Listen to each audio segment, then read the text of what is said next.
We have enumerated the excellence of knowledge and learned men, but a great warning has come about the dishonest learned men. For this reason, one should know the differences between the learned men of this world and the learned men of the hereafter. What I mean by the learned man of the world is that his object of learning is to live in ease and comforts, and to get honor and prestige from the people. The prophet said, "The most severely punished among men on the day of resurrection will be a learned man whom God has not blessed on account of his knowledge." The prophet said, "Nobody can be learned unless he puts his learning into practice." He said, "Knowledge is of two kinds, knowledge by the tongue, which is an open proof of God for the children of Adam, and the science of the soul, which is useful." He said, "In the latter days there will be ignorant worshippers and sinning learned men." He said, "Do not acquire knowledge to boast over the learned, nor dispute with the ignorant and gain popularity among the people. He who does this will go to hell." He said, "He who conceals his knowledge will be given by God a bridle of fire." He said, "I fear most for one who appears as Antichrist than Antichrist himself." Someone asked him, "Who is he?" He said, I fear most for the misguided leaders. He whose knowledge is great but guidance less is away from God." Jesus Christ said, "How can you guide the night travelers along the right way when you yourself are perplexed?" These and other traditions show that a learned man faces eternal happiness or eternal damnation. Sayings of wise men. Hazrat Osman said, "I fear most for this nation the hypocrite learned men." People asked, "How can a hypocrite be a learned man?" He replied, "He has verbal knowledge, but his mind and his actions are ignorant." Hazrat Hassan al-Basri said, "Do not be included within those persons who are learned in wisdom and knowledge but are equal to the ignorant in actions." Khalid ibn Ahmed said, "There are four kinds of men by one who has real knowledge and knows that he knows. He is a real learned man. 2. One who has knowledge but he does not know that he knows. Be careful of him. 3. One who has no knowledge and knows that he does not know. Such a man is fit to be guided, so guide him. 4. One who has no knowledge and does not know that he knows not. Leave him alone." Ibn Mubarak said, "A man is learned till he searches for knowledge. When he thinks that he has knowledge, he becomes ignorant." Hazrat Hassan said, "Death of the heart is the punishment of a learned man. The death of the heart is the search of the world with the actions of the hereafter." A poet said, "Woe to one who buys misguidance in lieu of guidance. Woe more to one who buys the world in lieu of the hereafter. Woe still more to one who fosters irreligion in lieu of religion."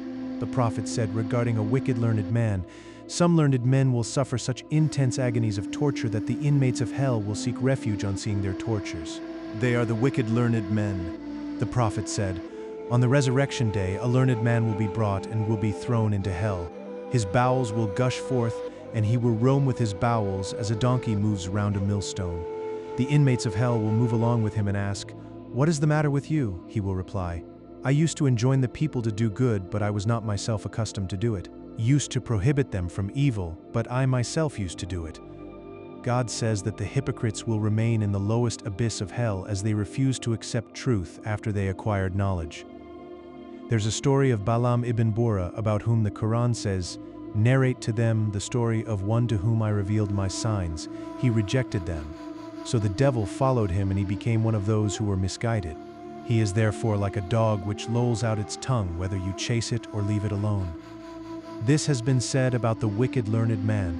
Balaam also got God's book, but he kept himself busy in worldly affairs and was therefore likened to a dog.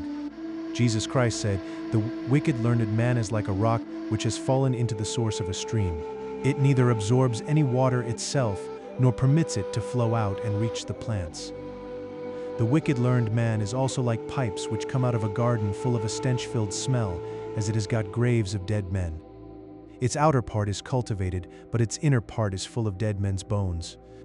These traditions and historical narratives show that the learned man who is given to lust and worldly love will be disgraced and put to endless tortures, and one who is a learned man of the hereafter will get salvation and gain the nearness of God. Sigs of the learned man of the hereafter. There are many signs of the learned man of the hereafter. The first sign, he does not seek the world by his learning. He considers the world as insignificant and the hereafter as great and everlasting. He considers this world and the next world as diametrically opposed to each other, like two hostile friends of a man or like two co-wives. If one friend or co-wife is pleased, the other friend or co-wife becomes displeased. The two worlds are like two scales of a balance. The lower the one falls, the other rises up higher, or they are like the east and the west. The more one advances towards the east, the more he goes distant from the west. Or the two worlds are like two pitchers. One is full and another empty. The more you pour water from the full pitcher into the empty one, the more the full pitcher will become less and the empty one more in water. There is a defect in the intellect of a man who has not come to know that the happiness of this world will soon pass away, as this matter has been established as true by veritable sights and experiences. He who does not recognize the grave nature and stability of the next world is an unbeliever bereft of faith. He who does not consider this world and the next worlds as opposed to each other does not know the religion of the prophets and does not believe the Quran from first to last. Such a learned man is not included within the category of the learned men of the hereafter. He who knows these things but does not love the next world more than this world is in the hand of the devil. God said in the scripture of David, "If any learned man loves his passion more than his love for myself, my treatment with him is that I deprive him of the pleasure of communion with me." O David, don't take the message of God to such a learned man. The world captivated him, and he will turn you from my love. Such a man is a robber in the pathway of my servants. When you see such a man who searches me, he is a true servant. O David, I write one as a man of sound judgment who flees towards me. We will never punish such a person. For this reason, Hassan al-Basri said, "Death of the heart is the punishment of a learned man, and death of the heart means the search of this world in exchange for the actions of the next world." Hazrat Ihya ibn Muaz said, "When the world is sought by learning and wisdom, his light goes gradually." Hazrat Sayyid ibn Musayyib said, "When you see a learned man frequenting the houses of rulers, he is a robber." Hazrat Omar said, "When you see a learned man addicted to this world, disregard him for the sake of your religion, because every learned man is addicted to his object of love." The Saint Sahal Tastari said, "Every branch of learning is worldly, except the learning of religion, which, if put into practice, is next worldly. Every action without sincerity is fruitless." He also said, "All are dead except the learned. All learned men are in a state of stupefaction, except those who translate their learning into practice. All the learned men who translate their learning into practice are in error, except those who are sincere. Those learned men who are sincere are in fear till they come to know their ultimate good end." Jesus Christ said, "How can a man be counted as a learned man who persists in the pathways of this world, although his journey is towards the next world?" The Prophet said, "He who searches for learning in which there is the pleasure of God, but by which he seeks worldly honor, will not get the fragrance of paradise on the resurrection day." God says of the dishonest learned men that they devour this world in lieu of learning. He described the learned men of the hereafter as God-fearing and given to asceticism. God says regarding the learned men of the world that God took an oath from the people of the book that they would disclose it to the people and would not conceal it, but they threw it behind their backs and sold it for a small price. God says regarding the learned men of the next world, "There are such men among the people of the book who believe in what was revealed to them and what has been revealed to you. They don't sell the verses of God for a small price. Their reward is near their Lord." The Prophet said, "God sent revelation to a people, those who learn jurisprudence for an object other than that of religion, and those who search the world with the actions of the next world are like those who wear the dress of goat's skin before the people, but whose hearts are like the raving wolves. Their tongues are sweeter than honey, but their hearts are more bitter than colocynth. They deceive me and scorn me. I will create such a calamity for them which will perplex even the patient." The Prophet said, "The learned men of my followers are of two kinds. God gives to one kind learning which they distribute among the people and for which they do not covet anything, and they do not sell it for a small price. The birds in the horizon, the fishes in water, all the animals in the world, and the honorable scribes invoke blessings for them. They will come to God being honored on the resurrection day, and they will even get the company of the prophets. God gives learning to another kind of men, but they are miserly to distribute it to the people. They take wealth in its exchange and sell it for a small price. Such people will be brought on the resurrection day with bridles of fire, and they will raise up shrieks before all the creatures. It will be proclaimed, they are children of so-and-so. God gave them learning, but they were miserly in distributing it to the people, and took a small price in lieu thereof, and property in exchange. Thus they will be punished till God finishes the judgment of account. A more severe punishment will be meted out to the following kind of people. A certain man was a servant of prophet Moses. He went round saying, Moses, the chosen man of God, told me this. Moses, the confidant of God, told me this. Moses, the intimate friend of God, told me this. Saying these, he became rich and then disappeared. Moses searched for him, but his whereabouts were not found. Sometime after, a man came to Moses with a pig with a rope tied to its neck. Moses said to him, Do you know such and such a person? He said, Yes, he is this pig. Moses said to him, O Lord, turn him into his former position. He shall ask him about his condition. God revealed to him, If you remember me with what Adam and his successors remembered me, I shall not accept your invocation. I shall inform you how he was changed to this condition. He searched for the world in lieu of religion. A more severe narration was reported by Muaz ibn Jabal to the effect that the Prophet had said, One danger of a learned man is that he would prefer talking over hearing, as there is ornamentation and exaggeration in his speech. Speaker is not free from these faults, but there is safety and wisdom in silence. There is such a man among the learned who guards his learning but does not like to communicate it to others. Such a learned man is in the first stage of hell. There is such a man among the learned who is like a king in learning. In other words, if any objection is raised against his learning, he becomes angry. He is in the second stage of hell. There is such a man among the learned who broadcasts his learning and narrates traditions to the rich and not to those who are in need of them. Such a learned man is in the third stage of hell. There is such a man among the learned who remains busy with legal decisions and commits mistakes and remains satisfied with one who does divine service. Such a learned man is in the fourth stage of hell. There is such a man among the learned who delivers lectures quoting the sayings of the Jews and Christians to show his learning. Such a learned man is in the fifth stage of hell. There is such a man among the learned who delivers lectures with pride and self-conceit and considers his speech as good, and when any other man delivers lectures, he sneers at him. Such a learned man is in the seventh stage of hell. There is in the Hadith, if a man is praised so much that it fills up what is between the east and the west, it is not valuable to God, even like the wing of a mosquito. The Prophet said, Don't sit with every learned man. Sit with the learned man who calls towards 5 matters, towards faith from doubt, sincerity from show, modesty from pride, love from enmity, and asceticism from worldliness. The second sign, another sign of the learned man of the next world, is that his words and actions are the same. Rather, he does not order an action to be done without first doing it himself. God says, Will you enjoin the people to do good deeds but forget them for yourselves? God says, It is a hateful thing to God that you say what you do not do. God says in the story of Shuaib, I don't wish to do anything which I myself forbid you. God says, Fear God and he will give you knowledge. God says, Fear God and you will know. God says, Fear God and listen.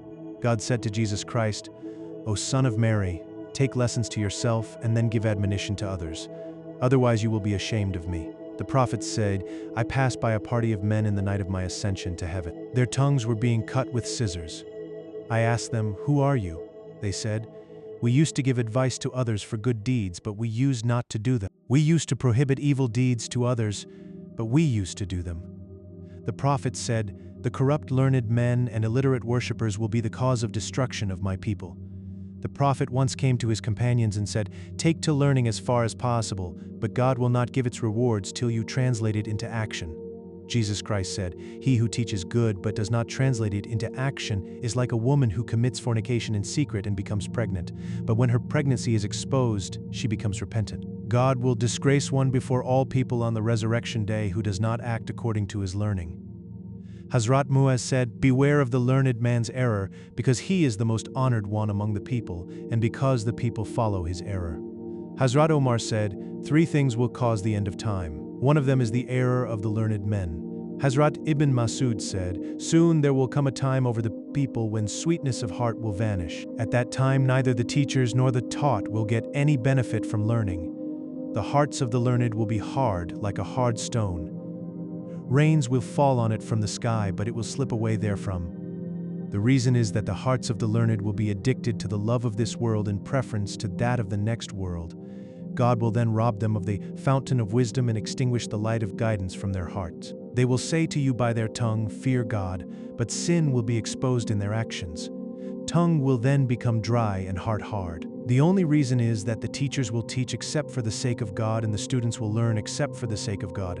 There is written in the Torah and Bible, "Don't search for learning which you do not know till you do what you know." Hazrat Huzaifa said, "You are now in an age wherein if you give up 1/10 of what you know, you will perish. But there will soon come an age wherein if a man does 1/10 of what he knows, he will get salvation.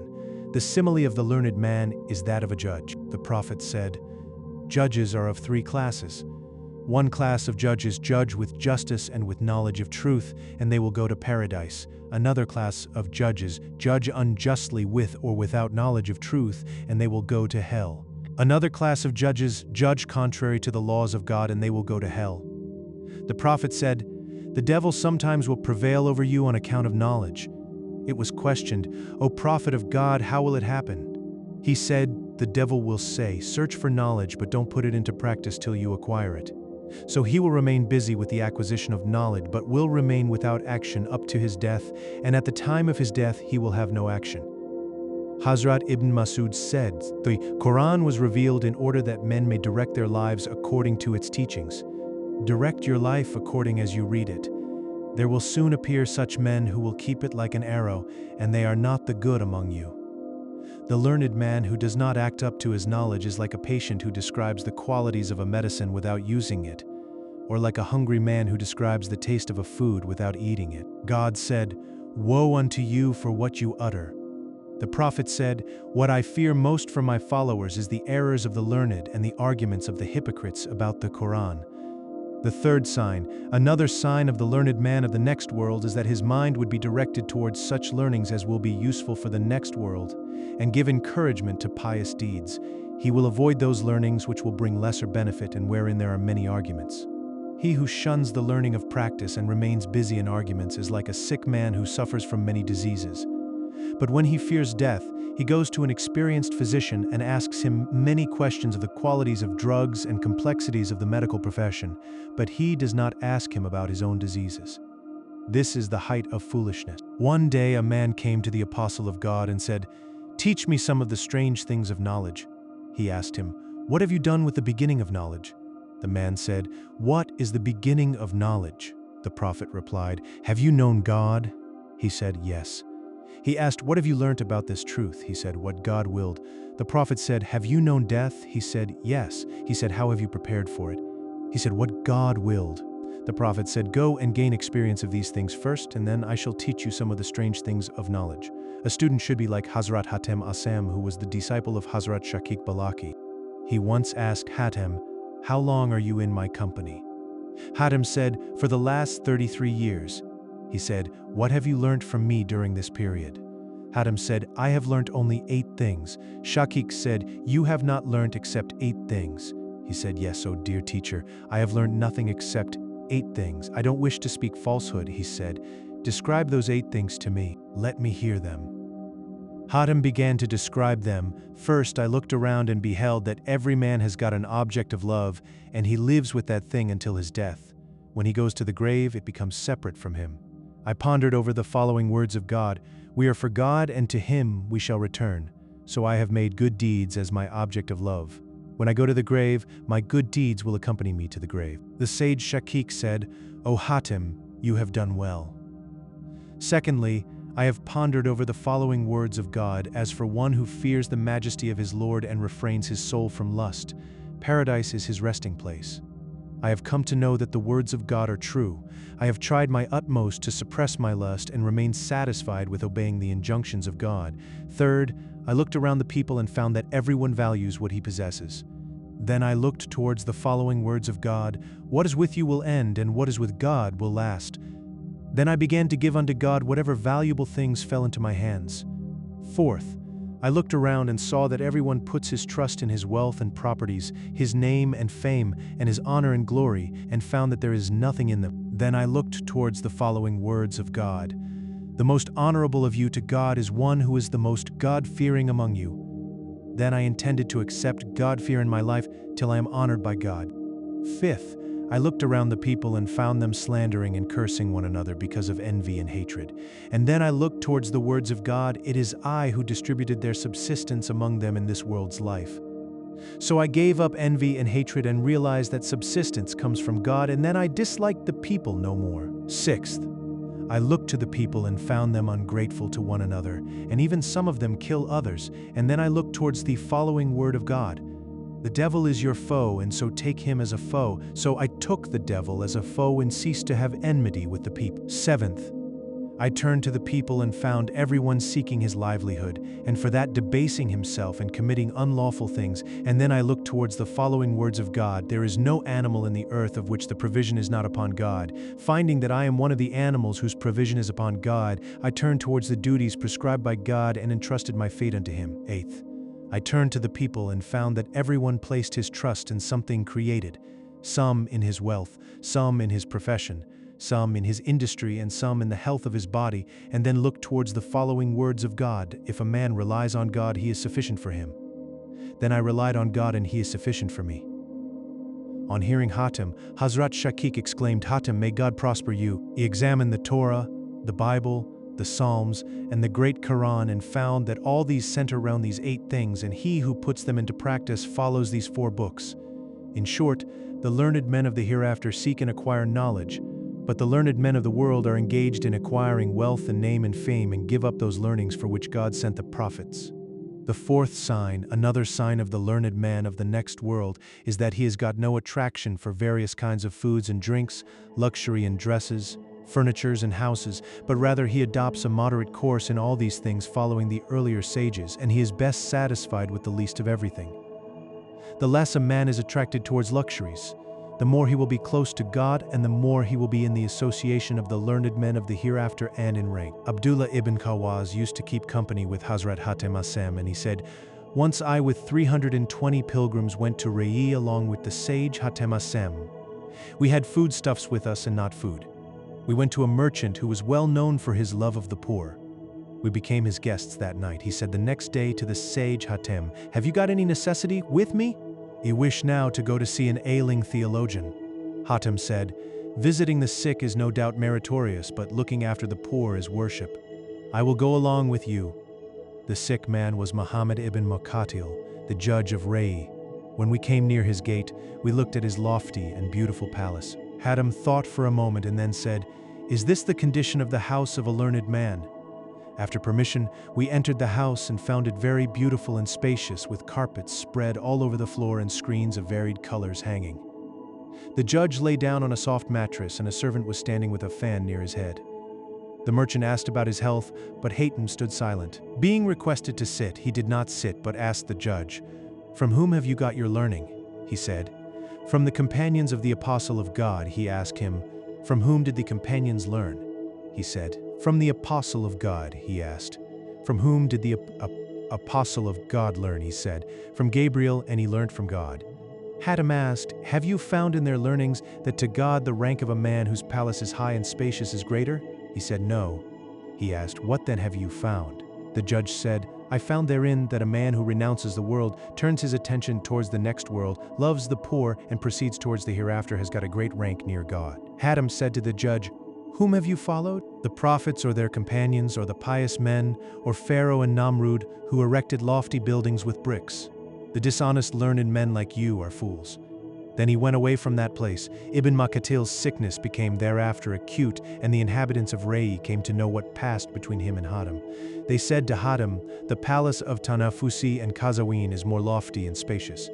Hatim went there on his own accord and said to Tanafusi, may God have mercy on you. I am a foreigner, and I wish that you should teach me the elements of my religion and the particulars of ablution. Tanafusi said, yes, O lad, bring a pot of water. When it was brought, Tanafusi made ablution and washed each limb thrice and said, this is thus. Hatim said, I am making ablution in your presence. Then he began to wash each limb 4 times. Tanafusi said, O Sheikh, you have been extravagant and washed your hands 4 times. Hatim said, "O glorious God, I have been extravagant for washing my hands 4 times, but you do not consider yourself extravagant for what you are in all these luxuries." Tanafusi then came to know that he had no necessity of learning from him ablution. Thereafter he did not come out to the people for 40 days. Hatim once went to Baghdad, and there Imam Ahmad went to see him and asked him, "What will ensure salvation from the world?" Hatim said, "You are not safe in this world unless you possess 4 characteristics. 1. Overlook the ignorance of man. 2. Conceal your ignorance from them. 3. Seek their good. And 4. Don't seek anything from them." When the sage Hatim went to Medina, some of its inhabitants went to him and he asked them, "O people, what is the name of this city?" They said, "It is the city of the Prophet of God." He asked, "Where is the palace of the Prophet of God? He shall observe my prayer therein." They said, "He had no palace except a small cottage wherein he rested." He asked, "Where are the palaces of his companions?" They said, "They had no palaces. They had only cottages in this world for rest." Hatim said, "O people, this city then is the city of Pharaoh." They brought him before the governor and said, "This man is a foreigner and says that this is the city of Pharaoh." The governor asked him, "Why do you utter this?" Hatim said, "Don't be hasty in judgment upon me. I am a foreigner." Then he narrated the whole conversation between him and some Medinites. Then he said, "God said, 'You will find in the Prophet of God an excellent example.' Whose example have you adopted, the example of the Prophet or of Pharaoh?" They then left him. These are the stories of Hatim Asim. In short, the use of ornamentation in permissible things is not unlawful, but it creates fondness for these, and to give them up at the end becomes difficult. The Prophet did not lay stress on the total renunciation of the world. It has been narrated that Caliph Yahya ibn Sayyid once wrote a letter to Imam Malik ibn Anas saying, "In the name of God, the most merciful, the most compassionate, and blessings on Prophet Muhammad. From Yahya ibn Sayyid to Malik ibn Anas, I have been informed that you put on fine clothes, eat delicious food, sleep on soft couches, and keep a doorkeeper at your door. You sit in the assembly of learning, and people come to you from distant places. They have taken you as Imam, and they are satisfied with your words. O Malik, fear God, take to humility. I write to you this letter as an admonition. None has seen its contents except God." Imam Malik wrote back saying, "I have received your letter and it has come to me as an admonition, kindness, and a sign of good conduct. May God bless your piety and reward you for your advice. I seek his help. There is no power and might except by his help. We do what you have mentioned, but beg forgiveness of God for them." God said, "Who has made unlawful the fineries of God which God has gifted to his servants, and clean and pure foods? I know certainly that abstinence from these things is better than indulging in them. Don't give up writing to me. Peace be on you." See then the sense of justice which Imam Malik showed. He did not make the fineries of the world unlawful, but admitted that abstinence from luxuries is better. The 5th sign, another sign of the learned man of the hereafter, is that he keeps himself distant from the ruling authorities and avoids their company. Because this world is sweet, ever new, and its bridle is in their hands, he who comes near them is not free from their pleasures and harms. They are mostly unjust and do not obey the advices of the learned men. The learned man who frequents them will look to their grandeurs and then think God's gift upon him as insignificant. To keep company with the rulers is the key to evils. The Prophet said, "He who lives in the desert becomes hard-hearted, he who follows the game becomes unmindful, and he who frequents the rulers falls into danger." He said also, "Soon you will have rulers to whom you will bear allegiance or not. He who rejects his allegiance to them will be safe, and he who hates them will be safe, but God will keep him distant who remains satisfied with them and follows them." He was asked, "Shall we fight with them?" The Prophet said, "No, till they pray." Hazrat Huzaifa said, "Be careful of the place of danger." He was asked, "What is it?" He said, "The palaces of the rulers. Some one of you will go to a ruler, approve his lies, and say that he possesses an attribute which he does not actually possess." The Prophet said, "The learned are the representatives of the prophets to the people till they do not mix with the rulers. When they mix, they commit treachery against the prophets. So beware of them and don't mix with them." Hazrat Sayyid ibn Musayyib said, "When you see a learned man frequenting the house of a ruler, beware of his company as he is a thief." Hazrat Awza'i said, "There is nothing more hateful to God than a learned man who frequents the house of a ruler." The Prophet said, "The learned men who frequent the houses of rulers are the worst, and the rulers who frequent the houses of the learned men are the best." Hazrat Mahul said, "He who learns the Quran and becomes expert in religious learning but comes to the company of the rulers out of greed is submerged in the sea of hellfire. When you see a learned man loving the world, convert him to your religion because I have learned it by experience." Hazrat Hassan al-Basri said, "There lived before your time a man who was born in Islam and enjoyed the company of the Prophet. He is Sa'ad ibn Abi Waqqas. He did not frequent the houses of rulers and hated it. His son said to him, 'Those who are like you in following Islam and keeping company with the Prophet frequent the houses of rulers. It would have been better if you frequent their houses,' he said. 'O dear sons, the world is a corpse and the people surround it. By God, I will not be a partner to it even if I am able to do it.' They said, 'O father, you will then die of starvation.' He said, 'O sons, I would rather starve to death than die as a great man with hypocrisy.' Hazrat Hassan used to say to the opposing parties, 'By God, know that the earth will consume the flesh and fat but not faith.' Hazrat Omar ibn Abdulaziz wrote a letter to Hassan al-Basri saying, 'Name such persons to me who will help me in enforcing the injunctions of God.' He replied to him, 'Those who are religious do not wish to go to you. You will not wish for the company of those who love the world. Keep the noble in company, as they will defile their honor by breach of trust.' The sixth sign, another sign of the learned man of the next world, is that he does not give a fatwa or legal decision in a hurry, but tarries to be relieved of it. When he is asked about a matter known to him from the Quran, Hadith, Ijma, and Qiyas, he gives his opinion. When he has a doubt, he says, 'I don't know.' When he is asked about a matter about which he has formed an opinion through ijtihad, independent interpretation and speculation, he is careful not to commit himself, but refers the matter to someone else who is more capable than himself. According to one tradition, there are three routes of learning: the express word of the Quran, the lasting usage of the Prophet, and another route unknown to me. The sage Shubi said, 'I don't know is half of learning. He who remains silent for God owing to his ignorance gets a reward not less than that of the man who does not remain silent, because to confess one's ignorance is the most difficult thing.' Such was the condition of the companions of the Prophet and the earlier sages. When Ibn Umar was asked any question, he would say, 'Go to the ruler, because he has taken the affairs of men.' Hazrat Ibn Masud said, 'He who gives an opinion as soon as a question is put to him is mad.' He also said, 'I don't know is the shield of a learned man. If he commits mistakes, it would amount to murder.' Ibrahim ibn Adam said, 'There is nothing more formidable to the devil than a learned man who manifests his knowledge both openly and silently.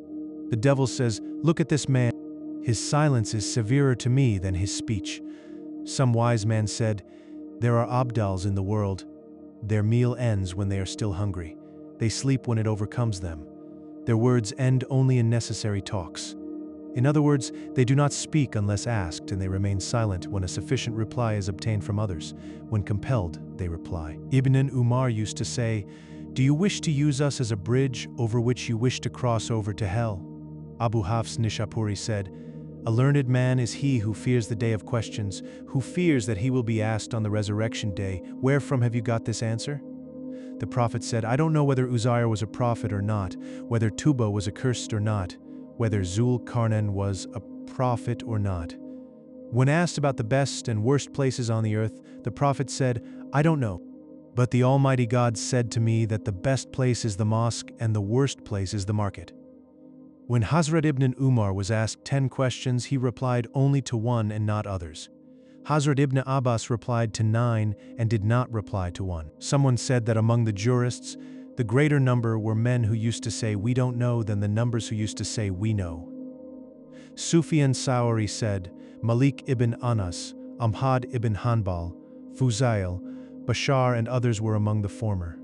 Abdur Rahman ibn Abi Layla said, 'I met in this mosque 120 companions of the Prophet, among whom there was none who, when questioned to express an opinion, would not have wished that someone else would reply to it.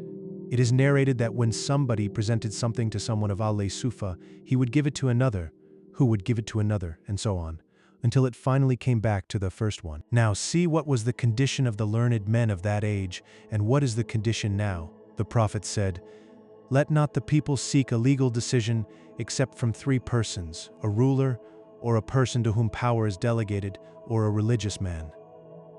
Someone said the companions used to refer to one another about four things: imamate, leadership; wasiyat, legacy; amanat, deposit; and fatwa, legal decision. Someone said one who hurriedly used to give an opinion was a less learned man. The activities of the companions and their followers were confined only to four things: reading the Quran, building mosques, zikr of God, and enjoining good and forbidding evil. They heard the Prophet say, "There is no good in most of their secret talks, except only in his who enjoins almsgiving, or what is right or concord among men." Hazrat Ibn Husayn said, any question of legal decision, when put to them, used to be placed before Hazrat Omar, who used to call all the warriors who took part in the Battle of Badr for consultation. The Prophet said, "If you see a man adopting silence and asceticism, take advice from him, as he is not free from wisdom." The learned men are of two kinds: a learned man for the public, who is a mufti, or giver of legal decisions, and a companion of the ruler; and another learned man for tawheed and good deeds, and he resides in solitude. It is said that such a learned man was Imam Ahmad ibn Hanbal, who was like the river Tigris, and everyone used to take benefit from him. The sage Bashir ibn Haris was also like him. He was like a covered well of fresh water visited by a single person at a time. A wise man said, when knowledge increases, loquacity decreases. If any question was put to Hazrat Abu Darda, he used to give no reply. When Hazrat Anas was asked anything, he used to say, "Ask our leader Hazrat Abbas." When Hazrat Abbas was asked, he used to say, "Ask Hariz ibn Zaid." When Ibn Umar was asked anything, he used to say, "Ask Sayyid ibn Musayyib." The seventh sign of the learned man of the next world is that his main object of anxiety is to learn secret knowledge, observation of the heart, knowledge of the paths of the hereafter, to travel thereon and to have abiding faith in finding self-mortification and observation, because self-mortification leads to mushahada or contemplation and lets flow the fountain of wisdom through the intricate details of the science of the heart. Reading of books and learning of sciences are not sufficient for it. But this wisdom appears as a result of hard labor. It opens if one sits in loneliness with God, with a mind turned with humility of spirit towards God, and through self-mortification, observation, and watching. This is the key of ilham or inspiration and the fountainhead of kashf or secret knowledge. Many students who have been learning for a long time could not move more than what they heard. There are many students who cut short their education and remain busy in actions and observations of the heart. God opens for them the niceties of wisdom for which the wisdom of the wise becomes perplexed. For this reason the Prophet said, if a man acts according to his learning, God gives him such a knowledge as was unknown to him. It was also mentioned in one of the books of ancient ages, "O children of Israel, don't say that knowledge is in heaven, who will bring it down to the earth? Don't say that knowledge is in the lowest abyss of the earth. Who will dig it out? Don't say that knowledge is far beyond the ocean. Who will bring it after crossing it? No, O dear readers, that knowledge is in your hearts. Take its lesson from those who have got knowledge of the soul or heart and make one's character like that of the truthful, and then knowledge will spring forth in the heart, so much so that it will immerse him therein." Sahal Tustari said, "The learned men, the worshippers and the ascetics departed from the world with their hearts locked up. They cannot be opened except by the hearts of the truthful and martyrs." Then he recited this verse of God, "To him are the keys of the unseen things. None knows them but he." Had it not been for the fact that the light of the heart of one who has a heart with inner light determines the outward or esoteric knowledge, the Prophet would not have said, "If they seek justice to you, ask your heart." The Prophet said that God said, "A man continues to come close to me with optional divine services till I love him. When I love him, I become his ears with which he hears," etc. So many are the subtle meanings of the mysteries of the Quran that appear in the hearts of those persons who have devoted themselves to zikr and meditation of God. It is not found in the commentaries, and it also did not appear in the hearts of the reputed commentators. It appears as a result of the meditation of a devotee. When its meaning is presented to the commentators, they take it as good and realize that they are the news of a pure soul and a gift of God arising out of sincere devotion and reflection. The condition of secret knowledge, the science of practical religion, and the subtleties of the flow of thoughts of the heart is similar. Each of these beneficial learnings is an ocean of which the depth is beyond reach. Each disciple gets its clue in proportion to his ability and good deeds. Hazrat Ali said in the course of a long discourse about such men, "Hearts are like different vessels, and the best vessel is that which holds good things. Men are of three kinds: the divine learned men, the travelers to the path of salvation, and the ignorant people calling towards evils who are swayed by every passing wind. Their hearts are not illumined by the light of knowledge and stand not on its firm foundation. And knowledge is better than wealth. It guards you, but you guard wealth. Knowledge increases by expense, while wealth decreases. Learning is knowledge by which religion is learnt and by which allegiance is obtained in your lifetime, and which becomes a good thing to be remembered after your death. Knowledge is a judge, and wealth seeks justice. Along with death, the benefits of wealth disappear, but the benefits of knowledge remain. All people are dead, but the learned are alive and will live as long as time shall last." Then taking a deep breath and pointing to his breast, Hazrat Ali said, "Alas, here is abundant knowledge, but I find none to carry it. I don't find any trusted seeker, but I find such men who seek the world with the weapon of religion and attribute to the friends of God the gifts of God and give prevalence of his proof over his creations, make subdued the seekers of truth, but on the first onslaught of opposition doubt arises in their minds. They lose their insight owing to their skepticism and keep themselves busy in indulgences. They amass wealth and hoard it.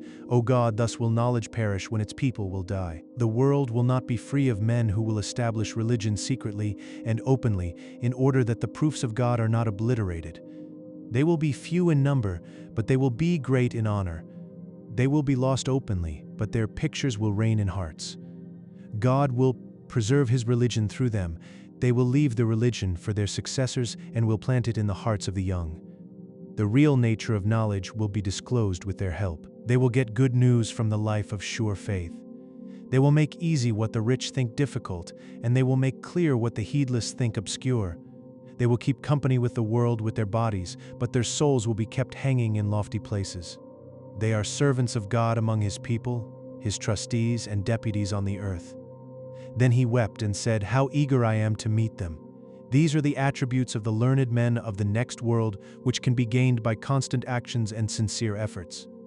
The eighth sign, another sign of the learned man of the next world, is that he is sincere and upright for making his faith firm and strong, as firm faith is the root of religion. The Prophet said, "Sure faith is belief in its entirety or perfect faith, so it is necessary to learn the learning of faith, after which the path of the heart will be opened." For this reason the Prophet said, "Learn sure faith." In other words, keep company with those who have firm faith, hear from them the learning of sure faith, follow them always, so that your faith may become firm as their faith became firm.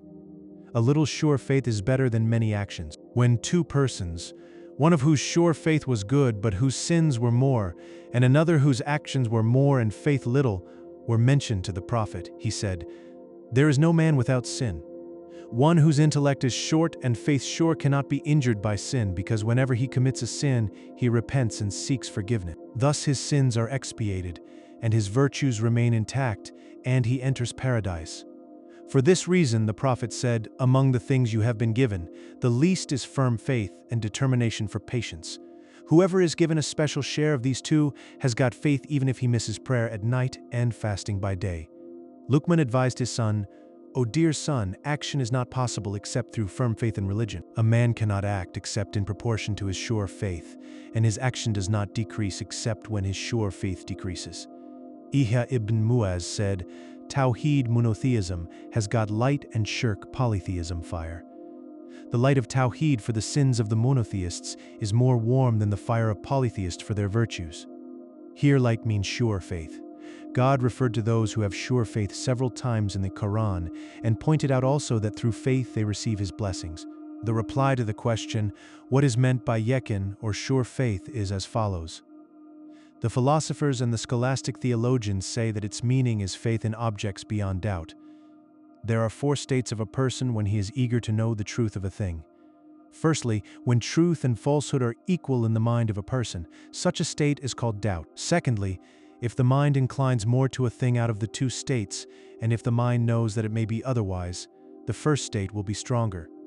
For instance, if you are asked about a man who is in your sight pious and God-fearing, Whether he will be punished or not, your mind inclines more to his not being punished as there are outward signs of his piety. Nevertheless, you admit the possibility that something which requires punishment has been concealed in his secret life. This admission is mixed with your first inclination and creates in your mind conjecture. The third state is that the mind is strongly inclined to a thing and an opinion adverse to it cannot come to it. This is called i'tiqad, or belief approaching certainty. This is the conjecture of the general public about religious matters. The fourth state is sure or certain faith in a matter without the least doubt in it. This is called yakin. For instance, when a wise man is asked, "Is there anything eternal in existence?" he cannot suddenly reply to it, as the eternal thing is not subject to conjecture or perceived by the senses, and it is not like the sun and the moon of which the truth can be perceived by the eyes. So the existence of an eternal thing cannot suddenly be said to be true without thought. The truth of an eternal thing is not such as the truth that two is greater than one, or as the truth that nothing can occur without a cause. Knowledge of these things comes out spontaneously without the necessity of any thought. So true belief in the truth of an eternal thing does not come spontaneously in the mind. Those who have knowledge of an eternal thing tell the people of it, and the people believe it and stand on it. This is called i'tiqad, or faith. This is the state of all common people. But there are such men who establish the truth of an eternal matter by such proof as follows: if there be no existence of an eternal thing, then all things are originated or created. If all things are created, they come without a cause, or some of them come to existence without a cause. This is impossible, and that which leads to impossibility is itself impossible. Therefore, the mind is compelled to believe in the existence of something eternal. All things fall under one of three categories. 1. All existing things are eternal. 2. Or all existing things are originated or created. 3. Or some things are eternal, and some things are originated. If all things are eternal, the object is attained as the truth of eternal things has been established by proof. But if all things are created, it becomes impossible, as the existence of a thing becomes without a cause. In that case, either the first or the third position is established. The knowledge thus obtained through reasoning such as above, or through the mind instinctively as the impossibility of any created thing coming into existence without a cause, or through traditions as the knowledge that there is the existence of Mecca, or through experimentation such as our knowledge that cooked scamony is purgative, or through some evidences as we have already stated, is called yakin, or certain faith. The ordinary meaning of yakin is belief without doubt. The second meaning of yakin is that of the jurists, Sufis, and most of the learned men. It is not to look at a thing with conjecture or doubt. For instance, it is said that so-and-so has got weak faith about death, although there is no doubt in it. Another instance is that so-and-so has firm faith in earning wealth, although a time comes when he cannot even earn his livelihood. Thus, whenever anything prevails over the mind and enjoins one to do and prohibits him not to do, it is called yakin, or certain faith. All people believe firmly about death, and it is free from doubt, but there are men who don't turn their attention to it, and there are men who engage all their thoughts towards preparation for death. Such men are called men of strong faith. For this reason someone said, "I have seen nothing so certain, and at the same time completely unheeded as death." According to this, faith may be described either with strength or with weakness. What I wish to impress is that the object of the learned man of the next world is to make his faith strong, certain and firm as it is a medicine of doubt, so that it becomes so strong in his mind that it can rule over him. Thus it is clear from what has been described above that yakin can be described in three meanings as to strength and weakness, increase and decrease, and clearness and vagueness. What the prophets said from the first to the last is a subject of certain faith. Yakin is a work of special marfat. These matters appertain to Shariat, and I am mentioning some of these matters which are the roots of certain faith. 1. Tawhid. This is to believe firmly that all things come from the cause of all causes, with no attention to the secondary causes but to the first cause. It is not to look to the means or intermediaries but to the original and primary cause. It is that all causes come from Him, and that everything is within His control and power.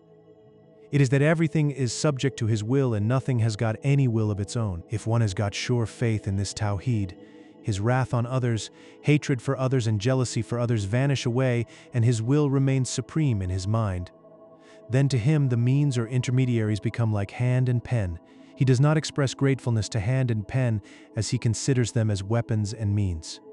This certain faith is highest in rank. Then he understands that the sun, moon, stars, animals, plants, and all creatures are subject to his order, that the pen moves under the control of the writer who moves them.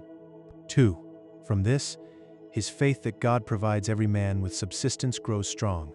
God says, "There is no moving animal in the earth whose provision is not upon God." He believes that what has been preordained for him must come to pass. The result of this certain faith is that he will not regret for anything he loses. 3. Then he believes firmly in the following: whoever does an atom's weight of good will find it, and whoever does an atom's weight of evil will find it. That is a faith of reward and punishment. As there is a connection of bread with the satisfaction of the stomach and punishment with sins, or poison with the loss of life, so he finds a connection of good deeds with rewards and of evil deeds with punishment. As there is greed to satisfy hunger, whether its quantity is large or small, so he strives to do all acts of worship, whether few or many. Just as a man avoids poison regardless of quantity, so a man avoids sins, major or minor. Belief in its first meaning is found among all believers, while certain belief of the second meaning is found only in the favorites of God. The stronger the faith, the stronger his carefulness, and the more are the religious actions. Fourthly, he believes that God watches him in all circumstances and sees his currents of thoughts in mind and the machinations of the devil. This certain faith is in accordance with the first interpretation. The object is noble according to the second interpretation, as it is the faith of a Siddiq. In this case, he observes all the etiquettes in loneliness as he observes them before an emperor.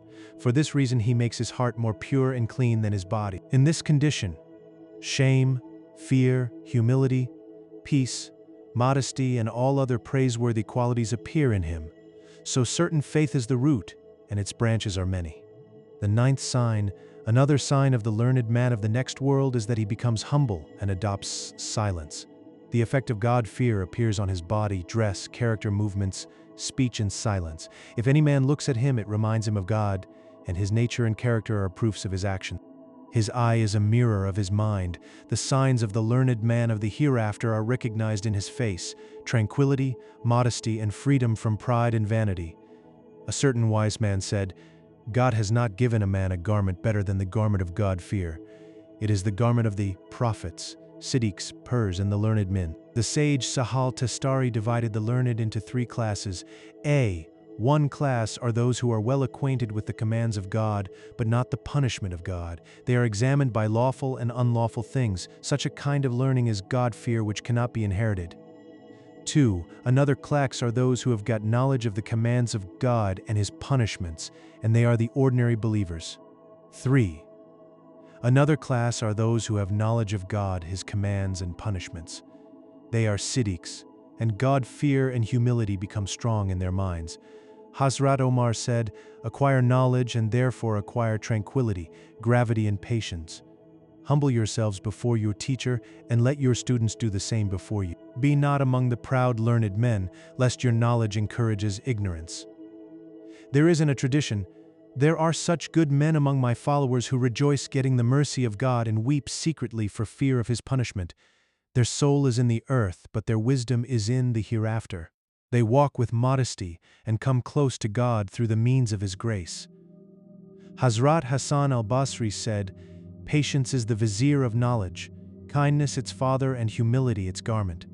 Bashir ibn Hariz said, "If a man seeks to rule by knowledge, the nearness of God keeps enmity with him, as he is detested both in heaven and earth." There is a story that a certain wise man of Banu Israel composed 360 books on wisdom, for which he was called Hakim, wise. God then revealed to his prophet, "Tell so and so, the earth has become full of your hypocrisy, and you have not sought my pleasure therein, so I accept nothing of it." The man became repentant and gave it up.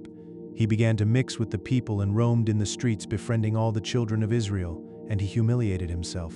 God then revealed to their prophet, "Tell him, you have now earned my pleasure." It has been narrated that the prophet was asked, "O prophet of God, which action is best?" He replied, "To avoid evil and to make your tongue wet with the remembrance of God." He was asked, "Which companion is best?" He replied, "The companion who helps you when you remember God and reminds you when you forget." He was asked, "Which companion is worst?" He replied, "The companion who does not remind you when you forget. If you remember, he does not help you." He was asked, "Who is the most learned man among the people?" He replied, "The most learned man among them is he who fears God most." He was asked, "Inform us about the best men among us so that we may keep company with them." The Prophet said, "Those who remind you of God whenever they are seen." He was asked, "Who are the worst among men?" He said, "O God, I seek thy pardon."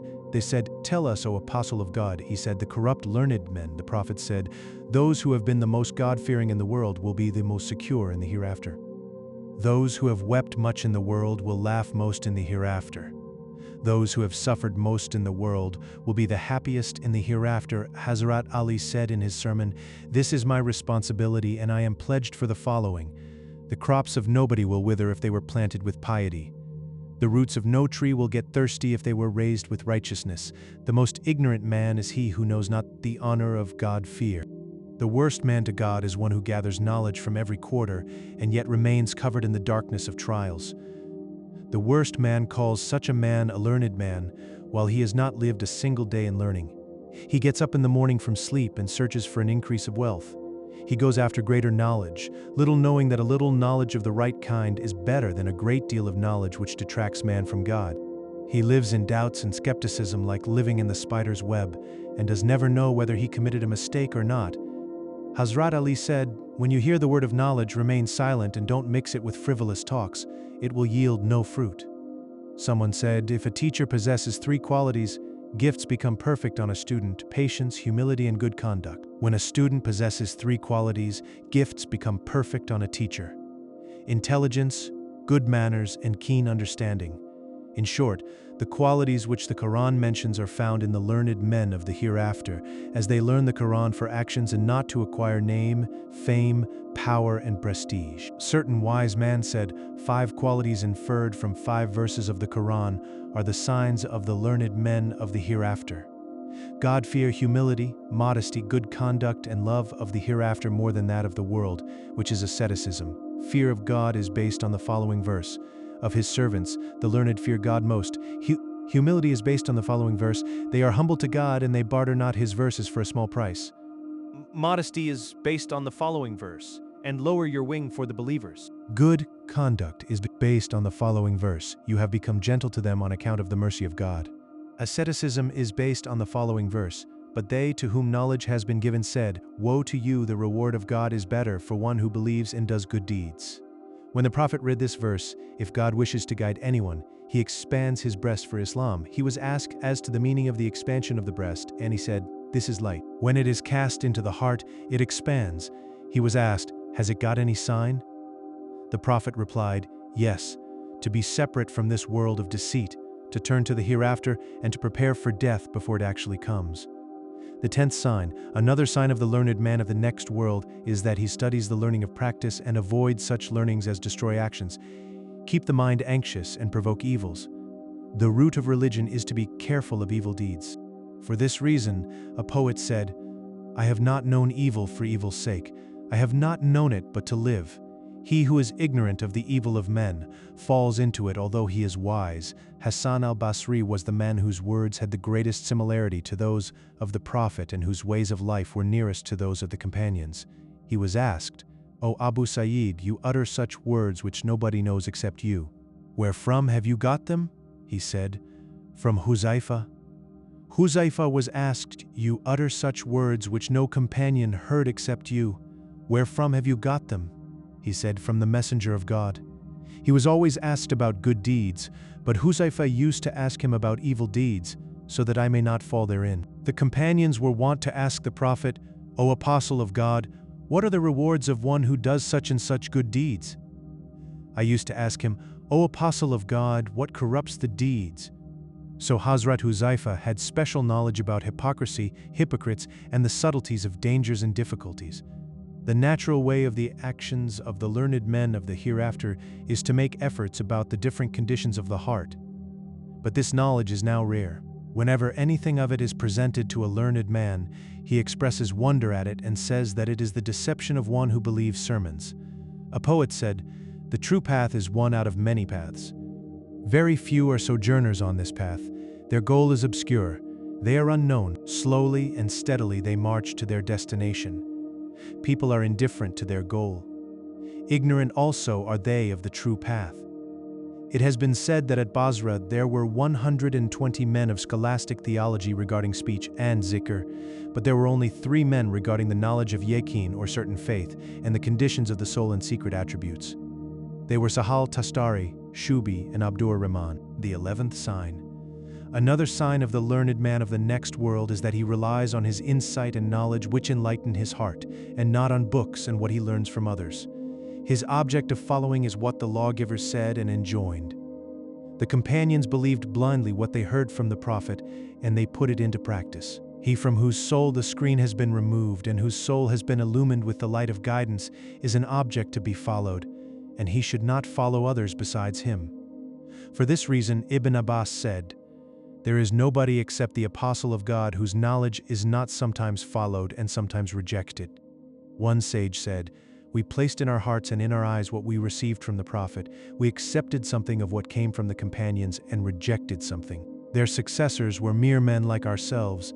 The companions were superior because they saw the circumstances under which the Prophet had lived and saw with their own eyes the revelation of the Quran, and hence their rank is higher as their minds were imbued with it. The light of prophethood was so strong on them that it saved them from many sins. They were not satisfied with the words of others. Their minds were distant from books and manuscripts, which were not in vogue in their times nor in the time of their successors. These books were compiled first in about 120 Hijra after the death of the companions, and some of their successors, especially after the death of Hazrat Sayyid ibn Musayyib, Hassan al-Basri, and other pious successors. Hazrat Abu Bakr and one party of the companions did not like to collect even the Quran in a book form for fear that the people would not commit the Quran to memory, and lest the people depend only on this. Then Hazrat Omar and some companions gave advice to put it into writing. Thus Hazrat Abu Bakr had the Quran collected in one book. Ahmad ibn Hanbal was critical of Malik for his composition of Al-Muwatta and said, "He has done what the companions did not do." The 12th sign, another sign of the learned man of the next world, is that he saves himself from innovations even though the people are unanimous on innovations and novelties. He is rather diligent in studying the conditions of the companions, their conduct and character and their deeds. They spent their lives in jihad, meditation, avoidance of major and minor sins, observation of their outer conduct and inner self. But the great object of thought of the learned men of the present time is to teach, compose books, to make argumentation, to give fatwa, to become mutawali of waqf estates, enjoy the properties of orphans, frequent the rulers, and enjoy their company. Hazrat Ali said, "The best of us is one who follows this religion." In short, if you follow the companions of the Apostle of God, no blame will attach to you even if you act in opposition to the people of this age. Hazrat Hassan al-Basri said, "Two innovators have appeared in Islam, a man of bad judgment who holds that paradise is for those whose judgment is like mine, and a rich man who loves this world and searches it. Reject these two." God saved the learned man of the next world from these two kinds of persons. The Prophet said, "Word and guidance are two matters. The best word is the word of God, and the best guidance is the guidance of the Prophet. Beware of innovation, because it is the worst thing. Every innovation is heresy, and every heresy is a sin. Beware, don't think that the end will be delayed. Your hearts may become hard. Whatever is ordained is impending. Beware, what has passed will not return." The Prophet said in a sermon, "Blessed is he whose concern for his own faults keeps him away from finding fault in others, who spends out of his lawful earnings, keeps company with theologians and the wise, and spurns the sinners and the wicked people. Blessed is he who humbles himself, makes his conduct refined, heart good, and does not do harm to the people. Blessed is he who acts up to his knowledge, spends his surplus wealth, abstains from superfluous talks, follows sunnah, and does not introduce innovations." Ibn Mas'ud used to say, "In latter days, good guidance will be better than many actions." He also said, "You are now in an age when the best of you is one who is quick in doing good deeds, but soon there will come an age when the best of you will be one who will be firm in faith and remain silent to ward off doubt." Hazrat Huzaifa said a more wonderful saying, Your good deeds of this age are the evil deeds of the past age, and the evil deeds of this age will be considered as good deeds of the next age. You will be in good deeds till you know the truth. The learned man among you will not conceal truth. He said the truth. Because most of the good deeds of this age were reprehensible at the time of the companions. The good deeds of our age are the embellishment of mosques, excess in ablution and bath, huge expenses in the construction of buildings for mosques, spreading of soft and fine rugs in mosques, etc. The early Muslims seldom placed anything for their prayer. Hazrat Ibn Masud truly said, "You are living in an age when passion is harnessed by knowledge, but soon there will come over you a time wherein passion will have priority over knowledge." Imam Ahmad ibn Hanbal used to say, "People have discarded knowledge and followed strange things. How little is their learning? God is our helper." Imam Malik said, "In past times people were not in the habit of questioning as they do nowadays, and their learned men did never say that such a thing is lawful and such a thing is unlawful. And the question of unlawfulness never arose, as their condemnation of unlawful things was open." Abu Sulayman Dorani said, "Nobody who gets any inspiration for something good should attempt to do it unless it is confirmed by a tradition. Let him then praise God, for he has got what was in his mind." When the Caliph Marwan introduced the custom of a pulpit in the Eid prayer, Hazrat Abu Sa'id Khudri said to him, "O Marwan, is it not an innovation?" He said, "It is not an innovation. It is better than what you know. Many people assembled here. I wish that my sound should reach them." He said, "By God, you don't know better than what I know. By God, I will not pray today behind you." He declined to pray behind him, saying that the Prophet used to stand with a stick in his hand at the time of Eid prayer and deliver the sermon. There is a well-known hadith: "Whoever introduces such an innovation in our religion which is not there is an evil man." In another hadith, "The curse of God, angels and all people is upon one who deceives our people." He was asked, "O Prophet of God, what is the deception of your people?" He said, "God has an angel who proclaims every day saying, 'He who oppresses the religion by introducing an innovation in opposition to the usages of the Prophet in relation to one who commits it, is like a man who changes the reign of a king in relation to one who opposes his particular order.' The latter crime can be forgiven, but there is no pardon for one who changes the regime." A certain learned man said, "Truth is heavy. He who increases it transgresses, and he who decreases it fails, and he who keeps attached to it is satisfied."